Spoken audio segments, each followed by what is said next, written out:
अस्सलाम वालेकुम दोस्तों, मेरे पास भी ये एक मोबाइल है और यकीनन आपकी जेब में भी कोई ना कोई मोबाइल मौजूद होगा।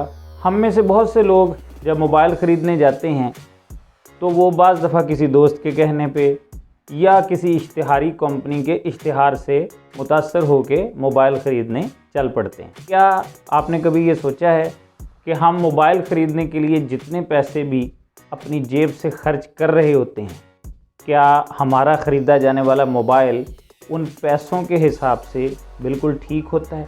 कि हम में से बहुत सारे दोस्त अच्छे खासे पैसे खर्च करने के बावजूद शायद उस तरह का मोबाइल नहीं ख़रीद पाते जिस तरह का मोबाइल उस कीमत के हिसाब से उनको ख़रीदना चाहिए। इसी वजह से मैंने ये 4 वीडियोज़ पर मुश्तमिल एक वीडियो सीरीज़ बनाई है, जिसको अगर आप एक दफ़ा सुन लें तो यकीनन आप आइंदा जब भी अपना अगला मोबाइल ख़रीदने जाएंगे तो आपको बहुत सी चीज़ों के हवाले से मालूमात पहले से मौजूद होगी और आप यकीनन अपने पैसों के हिसाब से एक अच्छा मोबाइल ख़रीदने में कामयाब हो जाएंगे। वीडियो स्टार्ट करने से पहले एक छोटी सी गुजारिश मैं और करूँगा। हो सकता है आप में से बहुत सारे लोगों का मोबाइल के हवाले से नॉलेज या इन्फॉर्मेशन इन वीडियोज़ में बताई गई बातों से बेहतर हो, और ये भी हो सकता है कि बहुत से दोस्तों का मेरी बातों से मुत्तफ़िक होना ये भी ज़रूरी नहीं है। हमारे यहाँ आम रिवाज ये है कि दुकानदार ने बता दिया कि इसमें 6 GB 8 GB रैम है और हमने आंखें बंद करके मोबाइल ले लिया, या किसी ने कह दिया कि इसका फ्रंट कैमरा 32 मेगापिक्सल का है, हम वहीं पिघल गए।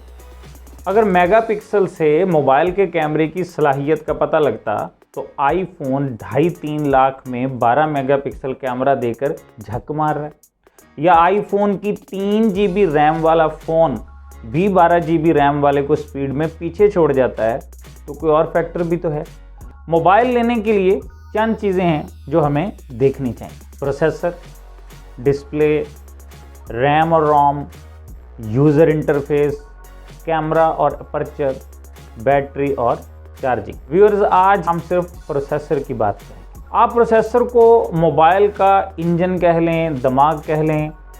12 GB रैम होकर भी अच्छा प्रोसेसर ना होने की वजह से आपका मोबाइल इंतहाई स्लो हो सकता है।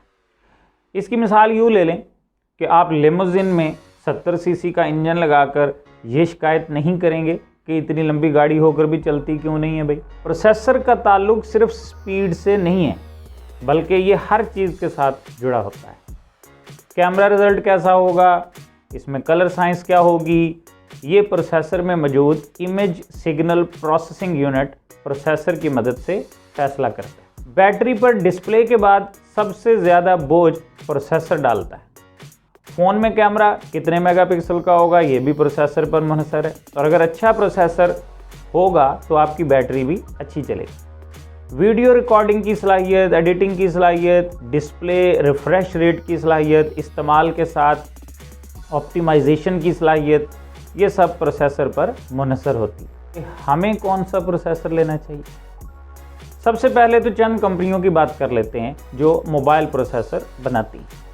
Qualcomm, Snapdragon, MediaTek, Helio, Huawei, Kirin, Samsung, Exynos, Apple A series. यहाँ पर हम एप्पल को इस लाइन से अभी बाहर निकाल देते हैं, क्योंकि एप्पल हमेशा फ्लैगशिप प्रोसेसर बनाता है और वो सिर्फ एप्पल फ़ोन्स में ही इस्तेमाल होते हैं।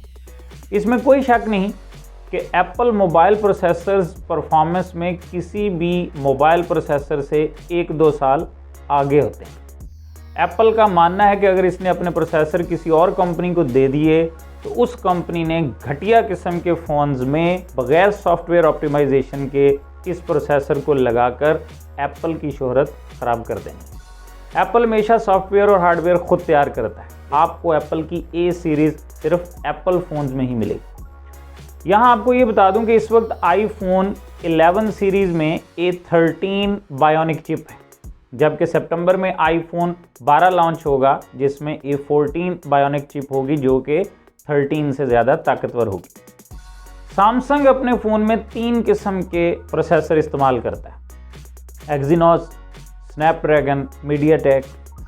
स्नैपड्रैगन प्रोसेसर सिर्फ अमेरिका, चाइना, जनूबी कोरिया में इस्तेमाल किए जाते हैं, इसलिए सैमसंग की तरफ से हमें वो प्रोसेसर पाकिस्तान में नहीं मिलने वाले। ये बात स्नैपड्रैगन के फ्लैगशिप प्रोसेसर की हो रही है। मिड रेंज प्रोसेसर पाकिस्तान में भी सैमसंग डिवाइसेस में मिलते हैं। दूसरी तरफ पाकिस्तान में मीडियाटेक और एक्सिनोस प्रोसेसर वाफर मिकदार में सैमसंग फ़ोन्स में दस्तयाब है। पहले हम सैमसंग के एक्सिनोस सीरीज़ का पोस्टमार्टम कर लेते हैं। सैमसंग ये सीरीज़ सिर्फ अपने मोबाइल्स तक महदूद रखता है, लेकिन एप्पल के बरक्स सैमसंग बजट रेंज से लेके फ्लैगशिप रेंज तक प्रोसेसर बनाता है, जबकि एप्पल सिर्फ एक प्रोसेसर मॉडल बनाता है। इस वक्त एक्सिनोस की फ्लैगशिप सीरीज़ में एक्सिनोस 990 चल रहा है। उम्मीद है कि अगली एस सीरीज़ है उसमें वो एक्सिनोस 991 दे देंगे, लेकिन अभी ये प्रोसेसर फ्लैगशिप के लिहाज से इंतहाई नकारा है।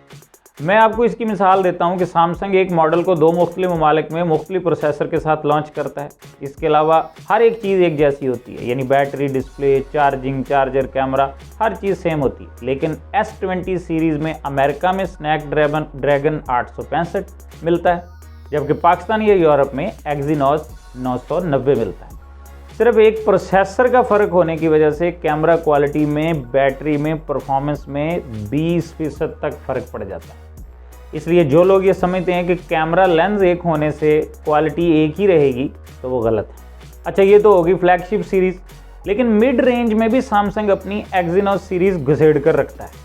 सैमसंग इसे अपना कॉस्ट कटिंग सिस्टम कहता है, जिसके ज़रिए वो मोबाइल को कम कीमत में लॉन्च कर पाते हैं। ये तो शुक्र है कि कॉस्ट कटिंग के बावजूद सैमसंग इतना महंगा होता है कि मैं आप लोगों को कह नहीं सकता कि आप सैमसंग ले लें। मिड रेंज में इस वक्त सैमसंग का A51 मोबाइल चल रहा है, जिसमें आपको एक्सिनोस 9611 प्रोसेसर मिलता है। प्रोसेसर कीमत के हिसाब से महंगा है, लेकिन सैमसंग का है। इसके अलावा सैमसंग बजट रेंज और मिड रेंज में 7वीं सीरीज़ के प्रोसेसर इस्तेमाल करता है। एक्सिनोस 7810 वगैरह, इनकी बहुत ही लंबी लाइन है। फिर 5वीं सीरीज़, तीसरी सीरीज़। इस वक्त 50,000 से ऊपर वाले फ़ोन में ही सैमसंग बजट प्रोसेसर दे रहा है। बाकी कंपनियां इस तरह का प्रोसेसर 20,000 में भी दे रही। हवावे की तरफ चलते हैं। हवावे में सैमसंग और एप्पल की तरह अपने प्रोसेसर बनाने का काम चल रहा है। इसे वो कायरन का नाम देते हैं। हवावे बजट रेंज में, मिड रेंज में और प्रीमियम रेंज में कायरन प्रोसेसर दे रहा है, लेकिन हवावे के प्रोसेसर सैमसंग की एक्सिनोस सीरीज से फ़िलहाल बेहतर है। कायरन 810 इस वक्त एक बेहतरीन मिड रेंज प्रोसेसर है, जो कि हवावे ने पाकिस्तान में नोवा 7 आईफोन के साथ दिया है, जबकि बजट रेंज में यही 30,000 से कम कीमत में मिलता है। कायरन 710 भी अच्छा प्रोसेसर है, लेकिन अब ये 2 साल पुराना हो चुका है, तो इस प्रोसेसर के हामिल फ़ोन लेने से गुरेज करें। अगरचे वो सेकंड हैंड हों, 20-22 हज़ार में मिल रहे हों, तो ले लें। दूसरी तरफ हवावे फ्लैगशिप रेंज में कायरन 970, 980, 990 बना चुका है। इस वक्त इनका बेहतरीन फ्लैगशिप प्रोसेसर कायरन 990 5G है, जो कि हवावे P40 Pro में दिया गया है, लेकिन इसमें मोबाइल में गूगल मोबाइल सर्विसेज नहीं मिलती। अब आ जाती हैं बाकी कंपनियां जो अपनी प्रोडक्शन के लिए स्नैपड्रैगन या मीडियाटेक के प्रोसेसर इस्तेमाल करते हैं। पहले हम मीडियाटेक को देख लेते हैं। व्यूअर्स, मीडियाटेक शुरुआत में बहुत ही फजूल कंपनी रही है, जिनके प्रोसेसर ज़्यादा 10-15 हज़ार की कीमत वाले फ़ोन में मिलते रहे हैं। फिर आस्ता आस्ता इन्होंने मार्केट में अच्छे प्रोसेसर देना शुरू कर दिए। इस वक्त मिड रेंज में मीडियाटेक का हेलियो G90T अभी तक का सबसे बेहतरीन प्रोसेसर है, जो स्नैपड्रैगन के कई प्रोसेसर्स को इस रेंज में शिकस्त देता है। इसके अलावा मीडियाटेक की P सीरीज़ काफ़ी अच्छी है। P60, P65, P70, G80, G85, G90T, जबकि बजट रेंज में आजकल आपको G35 मिल जाता है। मीडियाटेक ने flagship processor series Dimensity 5G series भी लॉन्च की है, लेकिन वो अभी तक किसी फ़ोन में दिखाई नहीं दी। अब स्नैपड्रैगन को देख लेते हैं। क्वालकॉम की बनाई हुई स्नैपड्रैगन सीरीज़ एप्पल की A सीरीज़ के बाद इंतहाई बेहतरीन क्वालिटी की हामिल सीरीज़ समझी जाती है, लेकिन इसका ये मतलब नहीं है कि स्नैपड्रैगन का हर प्रोसेसर एप्पल को टक्कर देगा, बल्कि स्नैपड्रैगन की भी फ्लैगशिप सीरीज़ ही एप्पल को टक्कर देती है। इस वक्त स्नैपड्रैगन की 4 सीरीज़ चल रही। फ्लैगशिप सीरीज़ जो एप्पल को टक्कर देती है, 8XX सीरीज़ जिसको कहते हैं, 865, 855, 845, 835। मिड रेंज सीरीज़ जिसको 7XX कहते हैं, 710, 720, 730, 765। बजट रेंज सीरीज़ जिसको 6XX कहते हैं, 625, 630, 636, 660, 665, 675।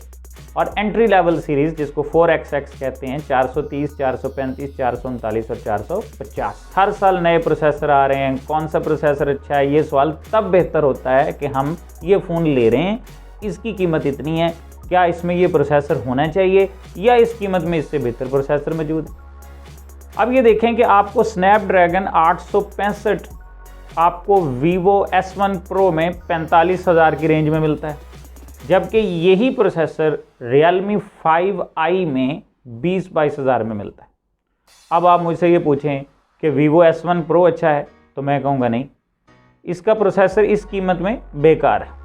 इसका ये मतलब नहीं है कि इसका प्रोसेसर बेकार है, ये जिस रेंज में दिया जा रहा है वो बेकार है। जबकि 20-22 की रेंज में यही प्रोसेसर एक अच्छा ऑप्शन बन जाता है। जो पूछ रहे होते हैं कि हमें बताएं अच्छा प्रोसेसर कौन सा है, उनके लिए अर्ज़ है कि जब आप अपना बजट बनाते हैं तो इस हिसाब से हमें मार्केट में देखना होता है। अब आसान लफ्ज़ों में बताऊं तो 15,000 से कम कीमत में स्नैपड्रैगन 430, 439, 450 और MediaTek G35, A22, P35, A20 सारे अच्छे प्रोसेसर। 15 से 25 हज़ार में स्नैपड्रैगन 665, 660, 636 और मीडियाटेक P70, P60, P65 अच्छे प्रोसेसर। 25 से 35 तक स्नैपड्रैगन 710 और 675 और मीडियाटेक G80 और G85 वगैरह अच्छे हैं। जबकि 35 से 55 हज़ार की रेंज में स्नैपड्रैगन 720, 730G और मीडियाटेक G90T अच्छे रहते हैं। लेकिन इससे ऊपर जाएं तो वहाँ बाज़ औक़ात सैमसंग के ओवर प्राइस्ड एक्सिनोस प्रोसेसर मिलते हैं या फिर स्नैपड्रैगन 730G मिल जाता है। 70,000 से ऊपर इस वक्त 8XX सीरीज़ शुरू होती है। Realme X3 सुपर जूम में स्नैपड्रैगन 855 प्लस मिल रहा है।